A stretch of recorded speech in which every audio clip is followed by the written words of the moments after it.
Candle magic has been used for centuries.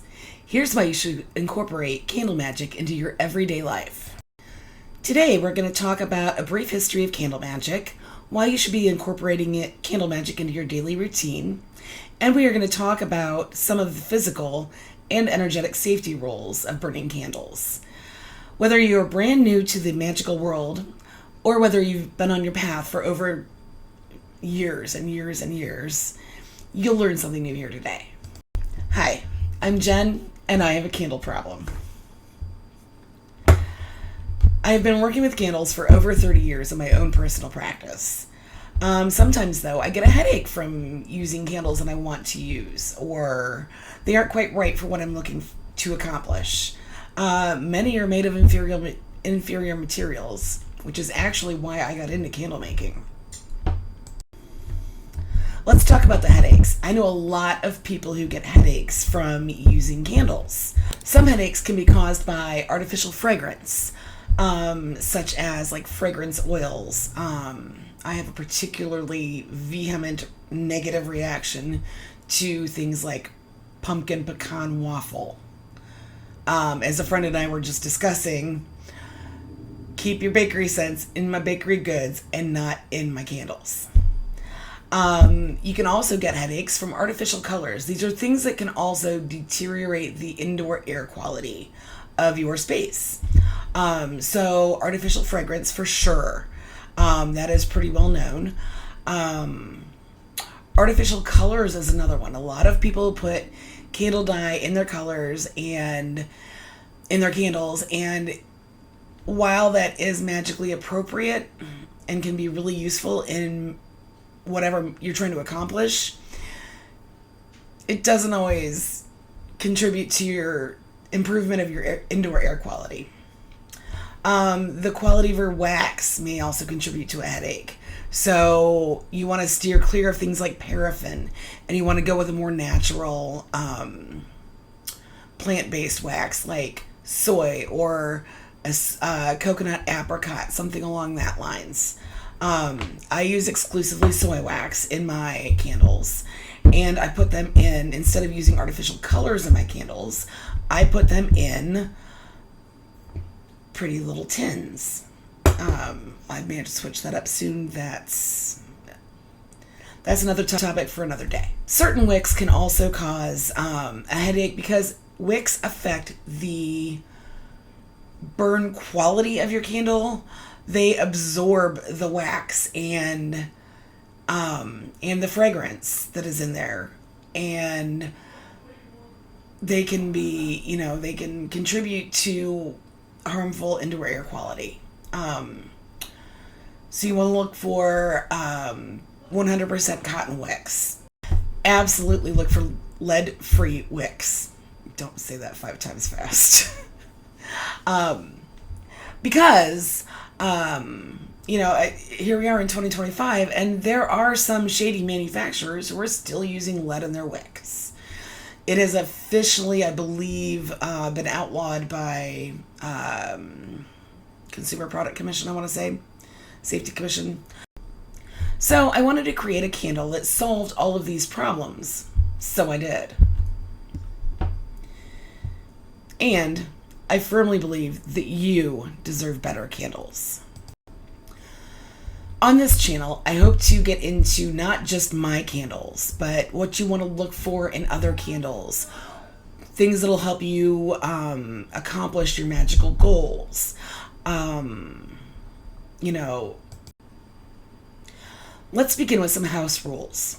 Rule number 1, don't be a jerk. This applies way beyond the scope of this video or even this video series. Just rule number 1 in life, don't be a jerk. Rule number 2, we're going to talk about physical safety. Never leave a burning candle unattended. Always burn the candle all the way across and until the melted wax pool is at least 1 inch deep. Always burn your candles away from drafty areas or things that can catch fire, because nobody wants that. Keep your burning candles out of the reach of children and pets. I had a cat a while ago who liked to dangle his tail over a burning candle, and the smell of singed cat hair is never a pleasant one. There are rules that are specific to different candle types, like pillars or tea lights, chime candles. More than just containers. We are going to focus on containers here because that's what I make. That's what I know. One of the best pieces of medical advice I have ever received in my entire life is, if it hurts, don't do it. That actually came from a doctor back a bajillion years ago. I was a teenager. But that applies here. It applies to most things in life. If it hurts, don't do it. If the candle gives you a headache, don't burn it. If it causes you physical pain of some sort, don't use it. If you're allergic to something in the candle, do not burn it. You will have an allergic reaction to it. Rule number 3 is in regards to energetic safety. And this, honestly, there's a lot to unpack here. So we're going to go ahead and put this in its own separate video. So be sure to like, comment, and subscribe so that you get notified when I release that video. Now, what is candle magic? Candle magic is a form of sympathetic magic, using a small symbolic tool, the candle, to represent and influence something bigger, your intention, a situation, or energy. Fire has been used in ritual across all cultures, from the hearth to bonfires to sacred flames. Candles are portable flames, little fires that you can work with safely and personally. Candle magic is also accessible. You only need a candle and a clear intention, and maybe a way of lighting that candle, but lighters are pretty cheap. Candles are, they vary in cost, but you can find something that suits your needs, usually at a reasonable price. Remember, you are not invoking outside forces. You are just activating your will and aligning your energy with your desires. This is a practice of focus, connection, and transformation. The flame is your partner, not a tool to control. It is your intention that matters most. Let me give you an example of a candle that kind of fits all of these descriptions. If you are in my Candle of the Month club, you would have already received your Mabon candle. This is the Candle of the Month for September, which is when I am filming this, and I will be putting this out. Mabon is the pagan name for the fall equinox, which is happening in just over a week. This candle is made with cedar, chamomile, and more essential oils, and it embodies the coziness that is very common in early fall. It smells just like you're sitting on a flannel blanket at the edge of an apple orchard on a beautiful fall day. This candle is my most popular fall candle. It is the coziest candle that I make. It's a hug and wax in a tin. I'm shipping it all month long, even after the fall equinox. There are 2 ways that you can buy this candle. You can just go to my website and purchase it, or you can join Flame and Flower, our candle subscription, Candle of the Month subscription, and I will automatically ship it to you along with a new candle every month.